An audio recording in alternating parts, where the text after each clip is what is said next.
E para falarmos mais dessa operação, temos um convidado, é o advogado Michel Saliba, especialista em direito criminal e membro da Academia Brasileira de Direito Eleitoral e Político. Doutor Michel, boa noite. Obrigado pela presença. Boa noite, Vitor. É uma satisfação poder colaborar com o debate e participar desse programa aqui na Jovem Pan. Doutor, apesar e mesmo diante da gravidade das denúncias, de tudo aquilo que fundamentou esse posicionamento da Procuradoria-Geral da República e a decisão do ministro Alexandre de Moraes, do Supremo Tribunal Federal, na avaliação do senhor foram corretas as prisões? Não havia outras medidas a serem adotadas nesse momento? Eu creio que sim.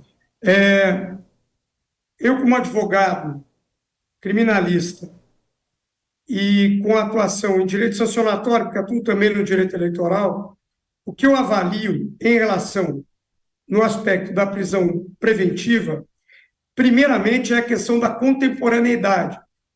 Nós estamos falando de atos que ocorreram em janeiro e que vêm sendo objeto de investigação, deflagrada essas investigações ou encetadas essas investigações após operações e colheita ou coleta dos dados necessários a se tomar medidas eficazes para o desenvolvimento regular do processo penal. Eu acho que é contemporânea a prisão cautelar, acho que as autoridades que sofreram as sanções são autoridades que estavam, então, em postos de comando, ainda hoje e até hoje, portanto, em condições claras de influenciar nas investigações e no próprio andamento das investigações, e me parece que a decisão do Supremo Tribunal Federal, através do ministro Alexandre de Moraes, foi a mais acertada. Ao menos nesse momento. Sim. E agora, qual o senhor imagina, doutor Michel, que vai ser a estratégia da defesa desses policiais presos para tentar fazer com que seja pelo menos relaxada essa prisão, que eles respondam em liberdade por tudo isso? A demonstração de que, apesar, eu como advogado, agiria dessa maneira. A demonstração de que, apesar de exercerem postos de comando, como era o caso do comandante aqui da Polícia Militar do Distrito Federal e outros, apesar disso, haveria a necessidade, e eu não sei porque desconheço os autos, né, a fundo ou na profundidade necessária, a necessidade de se demonstrar o liame, a comprovação, o elemento concreto desse risco para a decretação da prisão preventiva. Eu aqui não estou para criticar e não critico decisão de magistrado. Comento aquilo em processos em que eu estou constituído.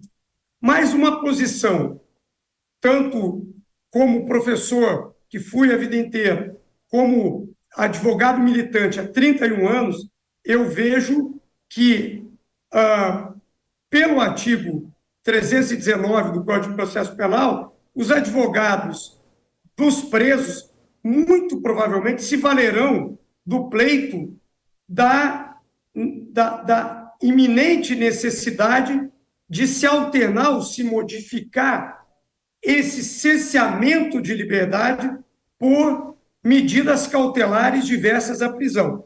Me parece que será essa, eu se advogado fosse, assim o faria, a linha que a defesa deva adotar, independentemente, nesse momento, de questionar autoria ou culpabilidade, ou seja, sem adentrar o mérito da acusação, a primeira providência de um advogado criminalista na defesa seria livrar os seus clientes, os seus constituintes, de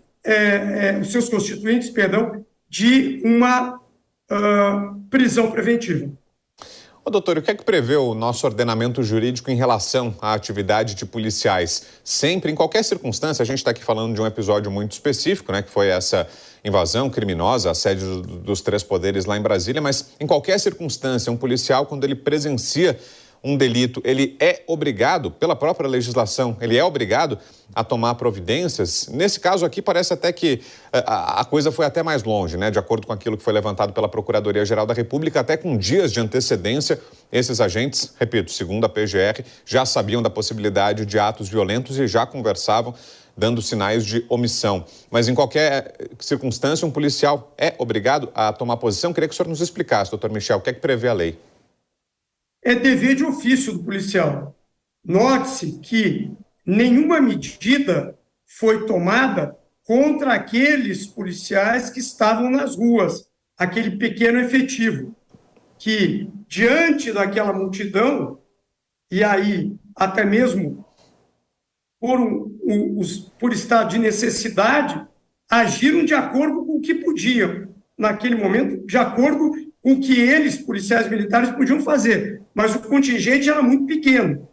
E o contingente era muito pequeno porque os comandantes e aqueles que tinham a responsabilidade de colocar nas ruas um contingente superior àquele da posse do presidente Lula, e eu estava na posse, posso testemunhar que o contingente foi de 2.600 policiais militares, Brasília estava devidamente policiada, mesmo assim nós tivemos incidentes, ainda aqui perto de onde eu resido, aqui perto da minha casa, eu moro próximo do aeroporto, no Lago Sul, teve a explosão, o risco, perdão, da explosão do caminhão de combustível, ainda assim, né, nós tivemos isso.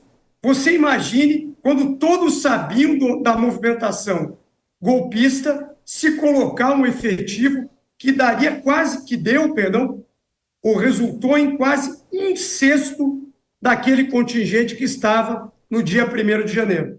Então, realmente, as evidências para que haja a prisão cautelar nesse primeiro momento me parecem insuficientes.